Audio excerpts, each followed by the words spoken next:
संगत जी जय गुरु जी की। शुक्राना गुरु जी महाराज की। परम पिता परमेश्वर गुरु जी महाराज के श्री चरण कमलों में दोनों हाथ जोड़कर नतमस्तक दंडवत प्रणाम करता हूँ और साथ ही मेरी प्यारी प्यारी संगत को भी सादर नमस्कार करता हूँ। तो संगत जी, आज मैं जो सत्संग आपको शेयर कर रहा हूँ वह फौज के कमांडर शर्मा अंकल का है।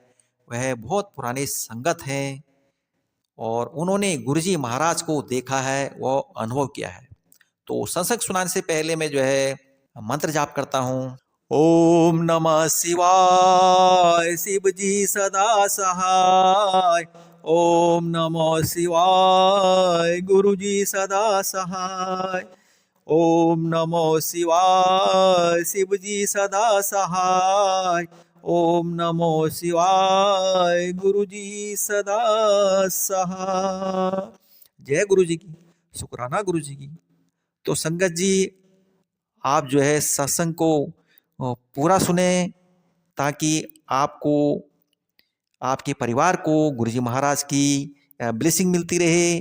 और संगत जी, जो भी मैं सत्संग सुनाता हूँ आप उसको शेयर जरूर करा करें, क्योंकि आप शेयर जिसको करेंगे उसको भी गुरुजी महाराज की ब्लेसिंग मिलती है, और जो सत्संग को शेयर करता है उसको भी गुरुजी महाराज की ब्लेसिंग मिलती है। तो आप सत्संग को ध्यानपूर्वक सुने और पूरा सुने। तो संगत जी, अंकल जी जो कमांडर अंकल हैं, सत्संग को उन्होंने कैसे शुरू किया उसके बारे में इन्होंने इसमें अवगत कराया है। तो कमांडर अंकल साल 2003 की बात को बता रहे हैं कि जब एम्पायर स्टेट से लंगर प्रसाद करके वह गुरुजी महाराज जी से आगे लेकर घर को निकल रहे थे, तो पार्किंग वाले अंकल वहाँ पर उनको मिले। पार्किंग वाले अंकल गुरुजी के बहुत ही अच्छे भक्त भी थे और वह साथ ही सेवादार भी थे, और साथ ही वह पार्किंग की सेवा भी करते थे। तो पार्किंग वाले अंकल ने कमांडर अंकल को उन्होंने एक A4 साइज का पेपर दिया जिसमें गुड़गांव के संगत लोगों के नाम लिखे हुए थे, और बोला, कमांडर अंकल, गुरुजी महाराज का हुक्म है कि गुड़गांव में संगत होना चाहिए, यह आपकी सेवा है। कमांडर अंकल बोले, मैं बहुत खुश हुआ कि मुझे सेवा करने का मौका मिला, लेकिन सत्संग किसे कहते हैं, कैसे कराएंगे, यह बिल्कुल भी पता नहीं था। मैंने खुशी खुशी वह पेपर ले लिया। तो संगत जी, कमांडर अंकल ने फिर सभी संगत लोगों से कांटेक्ट किया, और कमांडर अंकल पहली बार इस सत्संग में शामिल हुए। पहला सत्संग एक मीरा आंटी के घर पर हुआ, गुड़गांव में ही हुआ। फिर कुछ अंकलों के घर पर हुआ, और फिर उसके बाद एक मदान अंकल थे, उनके घर पर भी हुआ सत्संग। हम लोग पूरे मिलकर कभी 8 संगत होते थे, कभी 10 संगत होते, कभी कभी 15 संगत होते थे, बस इतना ही इकट्ठा होते थे। और हमें पता भी नहीं था कि क्या करना होता है। दरबार लगाने की तो छोड़ो, गुरु जी का कोई स्वरूप भी नहीं था और कोई बड़ी तस्वीर भी नहीं थी गुरु जी की। बस ड्राइंग रूम में बैठते थे, थोड़ी इधर उधर की बातें बोलते थे, अच्छे से खाए पिया, फिर सब अपने अपने घर चले जाते थे। बस हो गया सत्संग। तो हम समझते हैं कि इसी को सत्संग बोलते हैं। एक दो बार जब ये सत्संग हो गए, खासकर मदान अंकल के घर पर जो सत्संग हुआ, उसमें जो लंगर प्रसाद था बहुत ही ज़्यादा था, यानी एक्स्ट्रा था। जब महाराज के दरबार में हाजिर लगी तो सबसे पहले यही हमें डांट लगी कि ये किट्टी पार्टी नहीं होनी थी। यहाँ पर गुरु जी का सत्संग होना था। यहाँ पर गुरु जी का मैसेज है कि सभी का फोकस सत्संग में होना चाहिए। अब हमको यही पता नहीं था कि सत्संग क्या होता है, किससे पूछें, किसी से पूछ नहीं सकते थे। अब क्या करते। हुआ यूं कि पंजाब से एक संगत आई हुई थी। गुरुजी महाराज ने उसको खड़ा किया, म्यूजिक सब बंद करा दिए। उस पंजाब वाले अंकल को बोला कि अपना सत्संग सुना, और छोटा सा सुनाना। पंजाब वाले अंकल खड़े हुए, उन्होंने गुरुजी महाराज जी के साथ बिता हुए पल, वो गुरुजी महाराज जी की जो ब्लेसिंग थी, बहुत ही प्यार व भाव से सुनाया। तब कमांडर अंकल बोलते हैं कि तभी हमको पता चला कि इसे सत्संग कहते हैं। और सत्संग में ये सब करना है।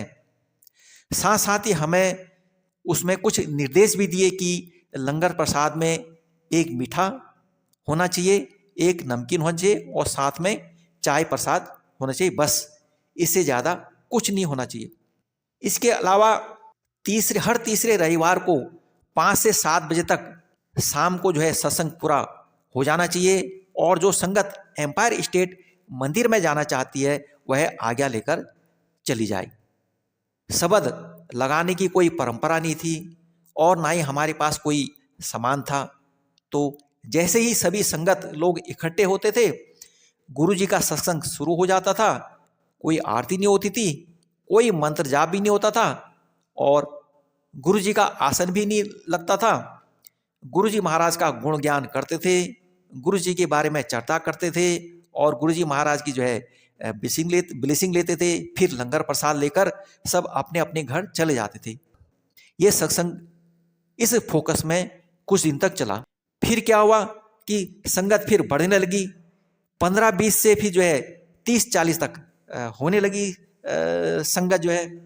फिर बाद में ऐसा करते थे, जब हम इकट्ठे हो जाते थे सभी संगत तो फिर सत्संग करवा रहे थे। उससे पहले एक शबद चला लेते थे।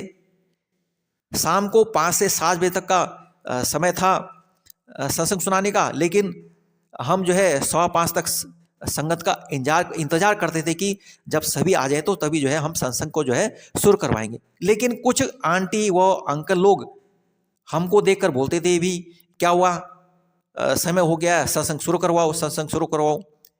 फिर हम सभी संगत प्यार से बैठकर सत्संग शुरू करते थे। प्रसाद में एक मीठा होता था, वो एक नमकीन होता था। कड़ा प्रसाद तो उसमें बनता ही नहीं था। तो संगत जी इस तरह से हमारा जो है सत्संग शुरू हो गया। संगत भी थोड़ी थी। अगर हर महीने हफ्ते में तीसरे रविवार को एक सत्संग भी करते थे तो साल में जो है 12 सत्संग करने होते थे। कभी कभी हमें संगत नहीं मिलती थी सत्संग के लिए, तो फिर एक जो है भाटी आंटी थी और वह सबरवाल अंकल थे। बोले कि अगर कोई सत्संग करवाने के लिए अपने घर में वॉलंटियर ना हो तो हमारे घर में सत्संग करवाना। फिर धीरे धीरे करके संगत बढ़ी। फिर एक जो है रोस्टर बना। फिर एडवांस में बुकिंग होने लगी सत्संग करवाने के लिए। फिर संगत को रोस्टर देकर बताते थे कि आपके घर में फलाना फलाना तारीख को सत्संग है। ऐसे चलता रहा, वह बहुत बढ़िया से चलता रहा। तो संगत जी अब एक दिन क्या हुआ, ओल्ड गुड़गांव में माथुर अंकल के घर गुरुजी महाराज पधारे। माथुर अंकल ने महाराज के लिए एक आसन बनाया जो कि जो है एक सिंगल सोफा था। उस सोफे में गुरुजी ने अपना आसन ग्रहण किया और फिर गुरुजी की आरती करी गई।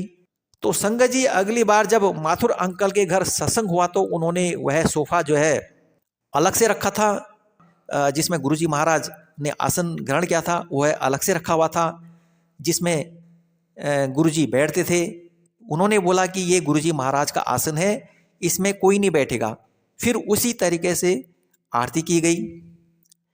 तो कमांडर अंकल बोले कि हमको जो है बहुत ही अफसोस था कि हमने जो है ये एक्सेप्ट करना चाहिए था। अगर माथुर अंकल ने उस आसन को लगाया है तो उसमें भी कोई लॉजिक होगा, तो यह होना चाहिए। क्योंकि जब हमें पता है कि गुरुजी महाराज सत्संग अटेंड करने आते हैं तो उनकी गरिमा और महिमा को ध्यान में रखते हुए उनके लिए जो है आसन अलग से होना चाहिए। गुरुजी महाराज का आसन लगना शुरू हो गया है, वह आरती होना शुरू हो गई। ये करते करते यह सिलसिला जो है चलते रहा। तो संगत जी तब से लेकर आज तक गुरुजी महाराज का जो है, अगर घर में आंटी लोग अंकल लोग अगर सत्संग करवाते हैं तो गुरुजी महाराज का जो है अलग से जो है एक सोफा का जो है आसन बनाया होता है, जिसमें गुरुजी महाराज को हम जो है विराजमान करते हैं, उसमें आसन ग्रहण करवाते हैं और उनकी आरती करते हैं। तो ये सिलसिला जो है तभी से शुरू हुआ। तो संगत जी सत्संग कैसा होना चाहिए और गुरुजी का दरबार कैसा होना चाहिए और गुरुजी का आसन और प्रसाद में क्या वितरण होना चाहिए। यह परंपरा उस समय से जो है आज भी यह परंपरा चलते आ रही है। तो यह परंपरा उस समय से ही स्टार्ट हुई थी कि गुरुजी महाराज के दरबार में कैसा होना चाहिए। तो ये परंपरा जो है आज भी उस समय से चल रही है।